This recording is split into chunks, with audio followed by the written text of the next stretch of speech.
Cleveland Browns, stopping point.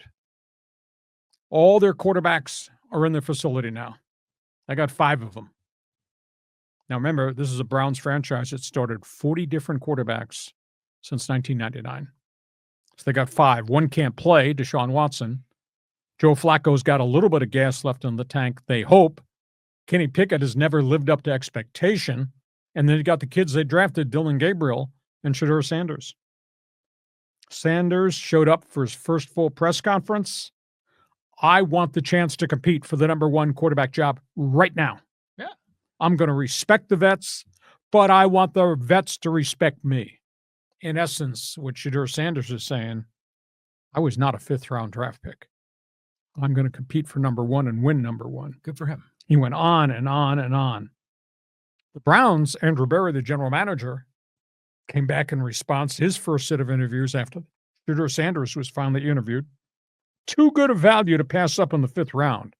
You people criticizing the Browns forgot we gave up 2 draft picks to get to him in the 5th round. You don't find that kind of talent in the 5th round. So Andrew Berry has said, we think this guy's got skill. Well, if he had skill, why the hell didn't you draft him earlier?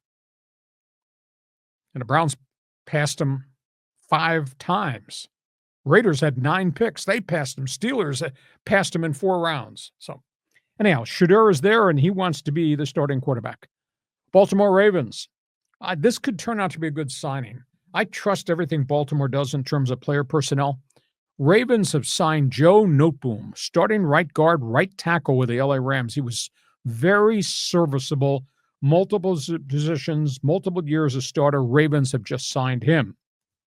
Raiders are setting up visits. The aftermath of the draft, guess who they're bringing in? Charger wide receiver, Bears wide receiver, Keenan Allen. Hey. That'd be a good acquisition. They've got a really good deep threat in Jacoby Myers. They got the state-of-the-art tight end. It's just absolutely phenomenal. Brock Bowers from Georgia. The other tight end from Notre Dame is still there. Keenan Allen's a great route runner. Short stuff, catch the ball, doesn't drop it, doesn't make a lot of mistakes.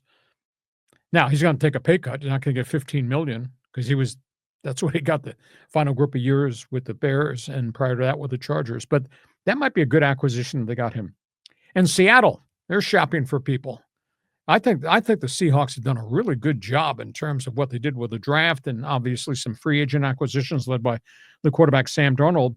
Seattle's worked out Asante Samuel, who'd been a starter for chunks of time with the San Diego Chargers and the LA Chargers, and he's gone from starter on the unemployment line, but that had a lot to do with a lot of nagging injuries last season.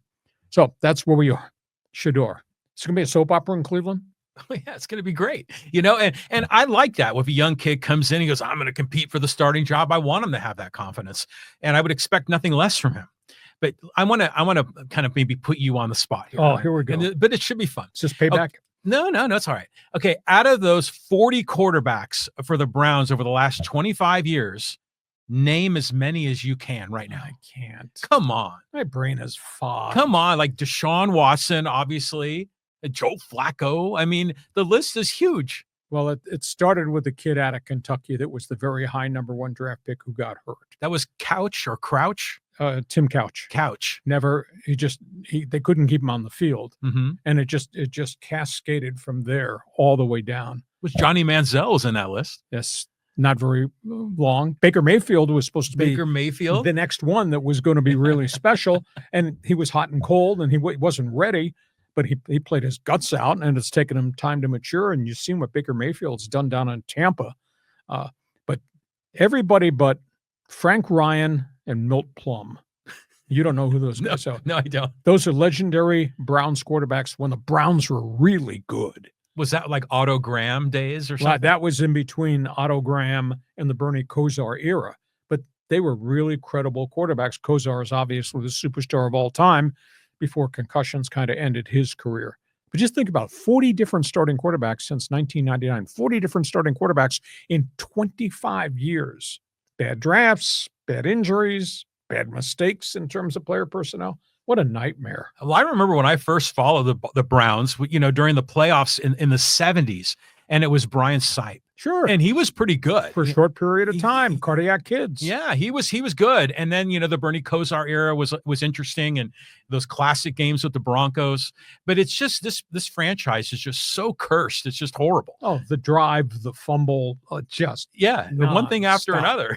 And now you got Deshaun Watson's albatross of a contract. So tell me, but when you were there in Cleveland, I mean, was the dog pound a thing at that time? It was starting to become a thing. But I was there during Sam Rutigliano was the head coach, and he had replaced Forrest Gregg. Forrest Gregg, the legend from Green Bay, they thought they're going to really be good, and they drafted running backs, and they all got hurt. And they 1 year they were 0-9 out of the gate. I couldn't believe it. And of course, Jimmy Brown had already retired, and they just went through a bad cycle. But Rutigliano came, Sipe came. They drafted a running back out of Purdue. Mike Pruitt came. There was Greg Pruitt, the running back from Oklahoma. They had journeyman wide receivers who made plays. Their defense was just tough as nails. The Clay Matthews of the world, Clay Matthews Sr. Well, Ozzie Newsome. Phenomenal. Yeah. So, I mean, they had a good run. They called him the Cardiac Kids. Sipe was the trigger man. He was undersized as a quarterback, but he had guts of a burglar. He'd stay in there and make plays. And they had some good runs. But they also were stigmatized because they just got killed in the playoffs.